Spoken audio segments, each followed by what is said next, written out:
sur My Travel Project. Donc à l'heure où tu vas voir cette vidéo, on sera déjà en 2020. Je pense que c'est une de mes vidéos qui va sortir début janvier.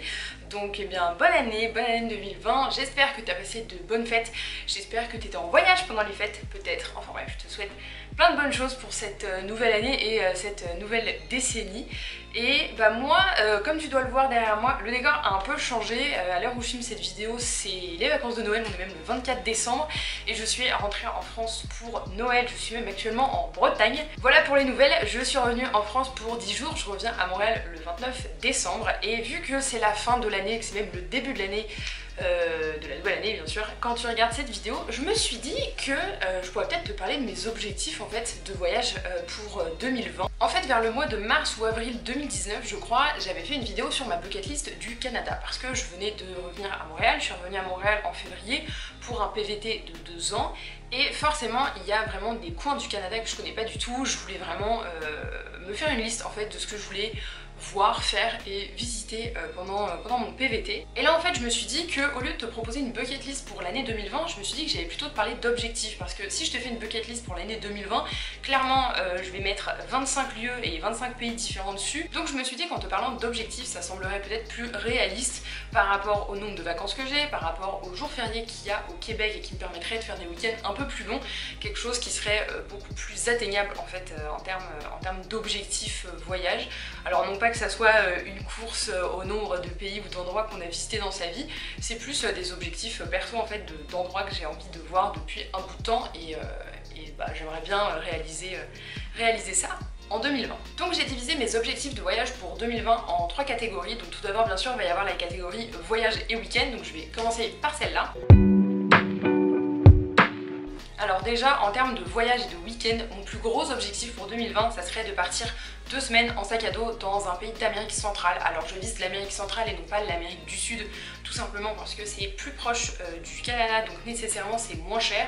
Et puis surtout je connais pas du tout l'Amérique centrale, c'est-à-dire que je suis déjà allée à Cuba, c'était il y a 5 ans, presque 6 maintenant, c'était super cool. Mais ça m'a donné envie en fait de découvrir plus de l'Amérique centrale. Je me suis rendu compte que c'était vraiment un endroit du monde que je connaissais pas du tout. J'ai pas nécessairement de pays spécifiques en tête, je suis assez ouverte, que ça soit le Mexique, le Belize, le Guatemala, le Costa Rica. Après on va pas se mentir, mais les pays que je viens de te citer, c'est les pays qui me reviennent le plus en tête, même si je suis pas du tout fermée à aller ailleurs bien sûr. Je pense que ça va se faire au fur et à mesure des mois. On verra bien, mais j'aimerais vraiment aller en Amérique centrale pendant 2 semaines pour vraiment découvrir un nouveau pays, une nouvelle culture, même si c'est sûr qu'en 2 semaines tu peux pas visiter un pays tout entier. Je pense que ça reste quand même une durée relativement raisonnable pour découvrir au moins une nouvelle région. Et puis surtout, j'aimerais bien m'améliorer en espagnol parce que même si je parle portugais maintenant couramment et que j'en suis très contente, et bien je pense que l'espagnol c'est aussi une langue qui est extrêmement répandue dans le monde et qui pourrait vachement me servir. Donc j'ai encore un espagnol assez basique, mais je me dis que en partant 2 semaines dans un pays d'Amérique centrale, ça me permettrait de bosser un peu mon niveau d'espagnol. Voilà. Bien sûr, si tu as des conseils, des recommandations de pays à visiter en Amérique centrale, si tu as juste des conseils en fait de manière générale sur l'Amérique centrale, n'hésite pas à me mettre directement en commentaire, je pense que ça m'aidera au moment de faire mon choix. Je pensais d'ailleurs faire une vidéo sur comment je choisis ma destination de voyage et comment en fait je prépare mon budget et tout ça. N'hésite pas à me dire dans les commentaires si c'est quelque chose qui t'intéresserait comme vidéo. Mon deuxième objectif dans la catégorie voyage et week-end, ça serait de découvrir 1 ou 2 nouvelles villes américaines. Pourquoi américaines et non pas canadiennes? Tout simplement parce que sur la côte est des États-Unis, donc c'est-à-dire évidemment la côte qui est commune avec Montréal et le Québec, eh bien il y a beaucoup de villes qui ont l'air hyper intéressantes, hyper fun à découvrir, pas nécessairement très loin pour un week-end, et que je connais pas encore. Alors qu'au Canada, on se retrouve très facilement à faire plusieurs heures d'avion ou plusieurs heures de bus, ce qui du coup n'est pas très rentable en fait quand tu pars juste sur 2 ou 3 jours. Donc j'ai pas non plus envie de passer mon temps dans les transports et je pense que c'est compréhensible. J'ai pas envie de me faire je ne sais combien d'heures de bus ou d'avion pour finalement rester même pas 24 heures sur place dans une ville du Canada, je préfère prendre plus de temps justement pour visiter certaines villes ou certaines régions du Canada. C'est pour ça que mon objectif, ça serait découvrir une ou deux nouvelles villes américaines. Donc les villes que j'ai en tête pour l'instant, ça serait Washington, Philadelphie, même si je suis déjà allée à Philadelphie, c'était il y a 4 ans, donc j'aimerais beaucoup y retourner. Et pourquoi pas Chicago. Alors c'est sûr que Chicago c'est pas sur la côte, on s'entend, mais c'est quand même relativement accessible depuis Montréal en avion pour un week-end. Donc voilà, c'est un peu mon top 3 des villes américaines que j'aimerais découvrir cette année. J'aimerais aussi beaucoup aller à la Nouvelle-Orléans, pareil c'est pas sur la côte, mais je pense que c'est peut-être un peu trop ric-rac en fait juste pour un week-end. N'hésite pas d'ailleurs à me dire aussi si t'es déjà allé à la Nouvelle-Orléans en commentaire. Voilà, histoire que j'en sache un peu plus, c'est dans un coin de mon cerveau pour la Nouvelle-Orléans, mais je sais pas si ça serait possible sur un week-end ou un week-end de 3 jours par exemple. Mon troisième objectif en termes de voyage et de week-end, ça serait de mieux connaître le Québec et les différentes régions du Québec. En fait, je me rends compte au fur et à mesure que j'habite ici, il y a tellement de régions, il y a tellement de coins que je connais pas et qui sont accessibles encore une fois sur un week-end ou même sur des plus longues durées. Bien sûr, à chaque fois, tout dépend de la saison, du moment de l'année et tout ça. Mais je pense qu'il y a vraiment de très belles choses à voir, à faire, à découvrir au Québec et que je connais pas encore. Donc ça peut être l'occasion de beaucoup de week-ends à prévoir et qui pourrait être vraiment super cool. J'ai notamment en tête d'aller dans les cantons de l'Est, c'est à environ 1h30 si je me trompe pas de bus de Montréal. Donc c'est quand même très accessible depuis Montréal, je pense que ça peut être un week-end vraiment fun et ça me permettrait de connaître une partie du Québec en fait que je connais pas encore. Et enfin, mon dernier objectif dans la catégorie voyage et week-end, ça serait d'aller découvrir la péninsule de Bruce en Ontario. Donc je te mettrai des photos en même temps que je parle de la péninsule de Bruce. C'est une péninsule que j'ai découverte grâce à mes deux amies qui s'appellent Émilie et Safia qui tiennent le blog québécois Nomad Junkie sur lequel j'écris également des articles voilà, de temps à autre. En fait, elles ont fait une traversée du Canada d'ouest en est en visitant la plupart des provinces, je crois, du Canada et elles sont allées à la péninsule de Bruce. Ça avait l'air magnifique, c'est à 2 heures si je me trompe pas au nord de Toronto, donc c'est en Ontario comme je le disais. Ça a l'air d'être un parc national qui a l'air magnifique avec beaucoup de choses à voir, à faire et pas mal de rando aussi. Donc je me dis que ça serait l'occasion aussi de découvrir un autre côté de l'Ontario que je connais pas encore, parce que pour l'instant en Ontario, donc je connais Ottawa bien sûr parce que j'y ai habité, je connais aussi Toronto et les chutes du Niagara, mais sinon voilà, c'est une province qui est quand même collée au Québec et que je connais pas tant que ça. Donc je me dis que ça serait l'occasion de me fixer un objectif de lieu à découvrir en Ontario, histoire d'un peu mieux connaître cette province. Donc je vais passer à la deuxième catégorie de cette vidéo et c'est une catégorie achat. Donc quand je parle achat, c'est bien sûr achat de voyage et surtout de matériel pour mes voyages. Je l'ai déjà dit dans plusieurs vidéos avant et puis de toute façon je pense que ça se voit dans les vidéos que je publie où je te montre le contenu de mon sac pour partir dans tel ou tel endroit. Je suis pas vraiment quelqu'un de minimaliste mais je me dis que juste pour le confort de mon dos et le confort de mon voyage de manière générale, ça serait bien que j'arrive à partir avec moins d'affaires, avec juste un matériel plus pratique, plus rapide, plus efficace pour ranger mes affaires, pour déballer mes affaires, que ça soit simple, rapide, pas prise de tête. Et c'est pour ça que je me cherche un nouveau sac à dos. Alors le mien actuellement, qui est de la marque Quechua, je te mettrai une photo dans l'écran de mon sac actuel. C'est un 50 litres. On a fait beaucoup de chemin ensemble, lui et moi, parce que je l'ai depuis août 2014 et il n'a pas bougé d'un poil, il est très bien. Forcément, en 6 ans de vie et de voyage à l'étranger, la manière dont je voyage a un peu évolué et mes besoins en termes de sac à dos aussi. C'est pour ça que j'aimerais bien m'acheter un sac à dos 40 litres, donc c'est-à-dire 10 litres de moins. C'est quand même conséquent mais je me dis que c'est quand même largement faisable. Je me retrouvais souvent en fait dès que je prenais mon sac à dos 50 litres pour partir en voyage avec beaucoup trop d'affaires, des affaires que je mettais pas forcément et j'ai cette fâcheuse tendance quand j'ai un espace dédié dans mon sac pour mettre mes affaires à le remplir jusqu'au bout et à pas du tout laisser d'espace vide. Donc je me dis que si je me cantonne à seulement un 40 litres, peut-être que je vais le remplir à fond, mais ça fera toujours 10 litres, une capacité de 10 litres de moins. Donc ça veut dire que forcément je réduirai les affaires que je prendrai avec moi. Donc mis à part l'objectif de réduire la quantité d'affaires que j'emporte avec moi en voyage pour essayer de revenir peut-être pas à l'essentiel, mais à, on va dire une quantité d'affaires un peu plus correcte et un peu plus réaliste, j'aimerais aussi m'acheter un sac à dos 40 litres pour la simple et bonne raison qu'un 40 litres passe en cabine.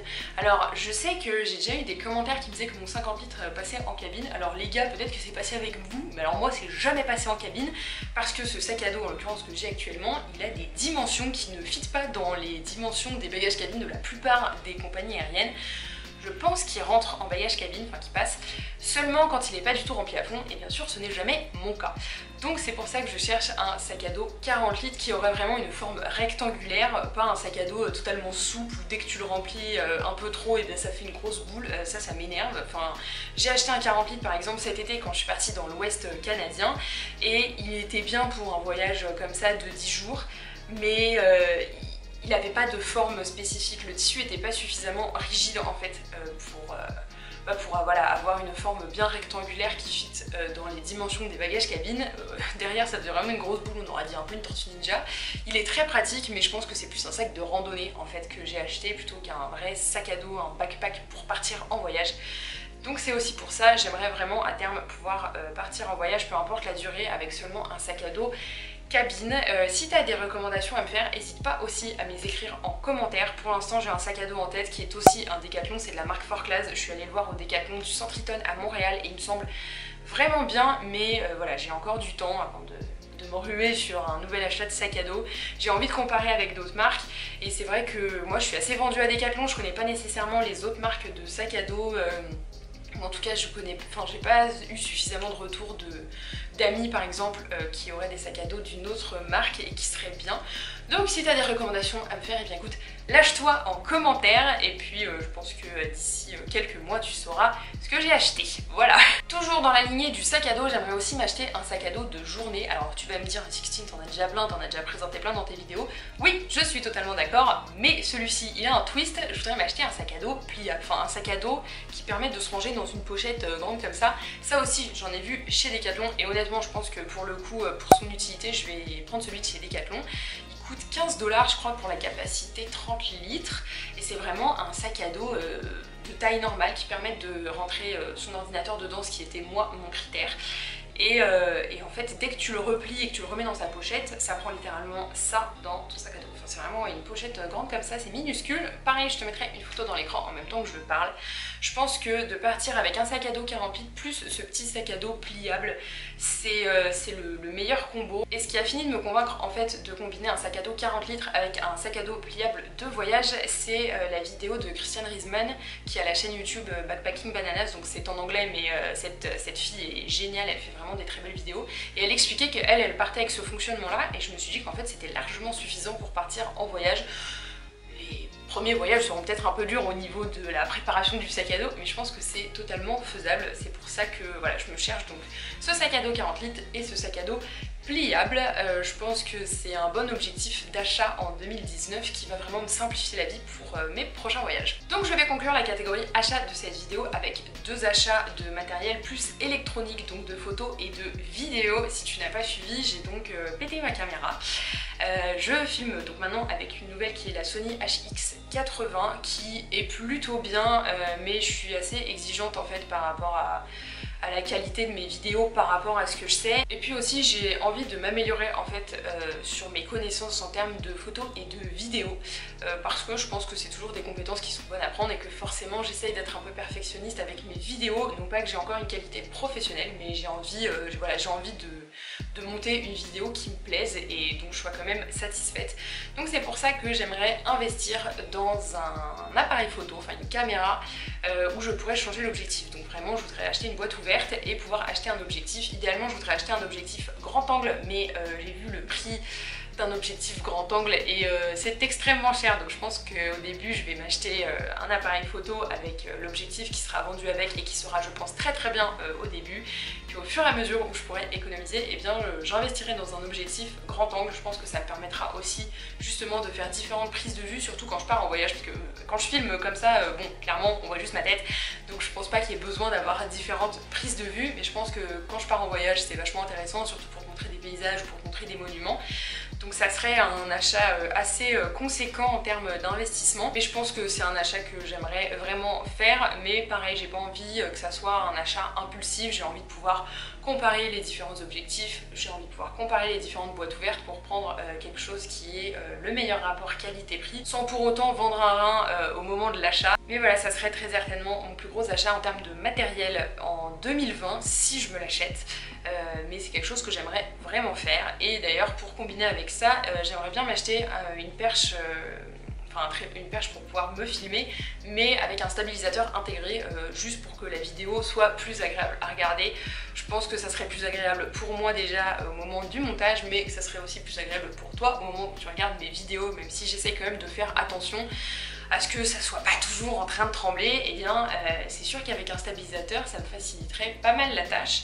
Ça, ce serait plus quand même un achat secondaire, c'est vraiment pas en haut de ma liste d'achat, mais voilà, c'est quelque chose que j'ai en tête, donc on verra bien si je me l'achète à un moment ou non. Et enfin, je vais finir cette vidéo avec la catégorie expérience, vraiment donc des activités que j'aurais envie de faire par exemple pendant cette année et qui me tiennent à cœur.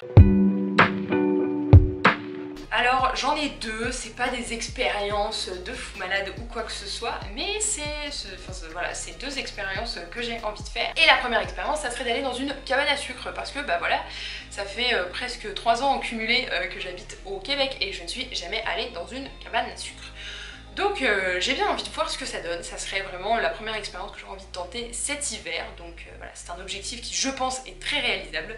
Et le deuxième, ça serait de faire plus de randonnées dans les parcs nationaux du Québec, donc ouais, cette partie expérience de cette vidéo est très axée Québec-Canada, mais j'ai bien envie en fait de connaître davantage de parcs nationaux au Québec, et je pense que la meilleure manière de le faire, et bien sûr, c'est de faire des randonnées, d'aller voir des points de vue, de marcher en fait, et puis voilà, ça fait faire du sport, donc c'est pas plus mal, et je pense qu'il y a beaucoup de parcs nationaux au Québec qui valent le coup et que je connais pas encore.